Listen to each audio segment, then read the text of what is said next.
bịa chioma baby ka ọ chioma eze ama m ife na-akpọ onwe gị ife a niile na-apụta na live video akọgheri bụ just typical rubbish ka ị na-akọ nonsense. Ife nye gị bụ before today runs down ka ọ bụrụ na ị connect go m n'inyego m back my payout admin ka ọ bụrụ na inyego m back my payout admin because ife ọ na-abụ jee paaki jos mesịa vidio ekwubeghị m okwu isigo m pụta online kirie ife nwana ma ife na-akọgheri kirie gịnị ihe eri ego mmadụ jide peji mmadụ na-intimidate onye a na-enye na-threaten m my own money my own page. Nyam back my payout admin adam anazi gị ego ịchọ rie mana ọkwa ifo gị ma odo ka m mechie ọnụ maka ọzọzọ na nkwuo ife asị na m ekwuo ife nwanụ na ife nwanụ mee na-akọbachifa na akaba jee chọọ my payout admin nye m or else ị ga-afụ mgbọ anya.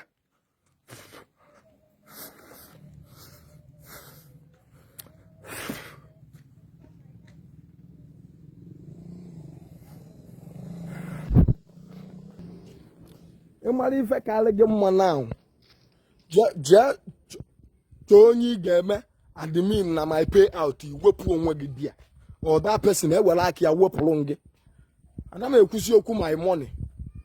ọ dị 2 million dị 3 million rie ịghọtara ife dị m mkpa bụ daa my page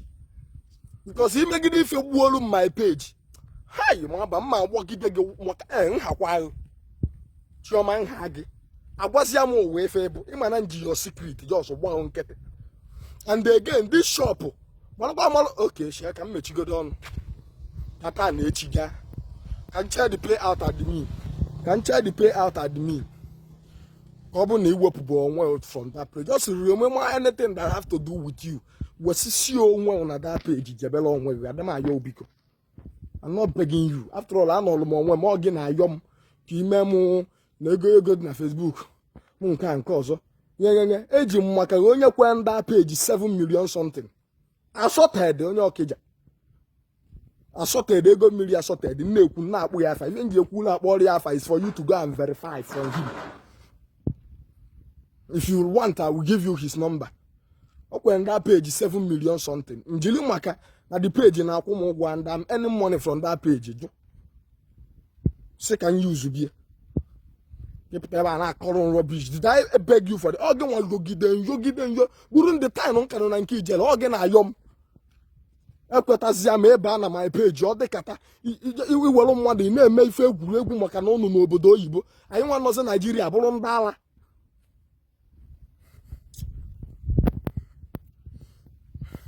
enwebeghị m ife m na-agwa gị ka m rugodo ebe m na-eje.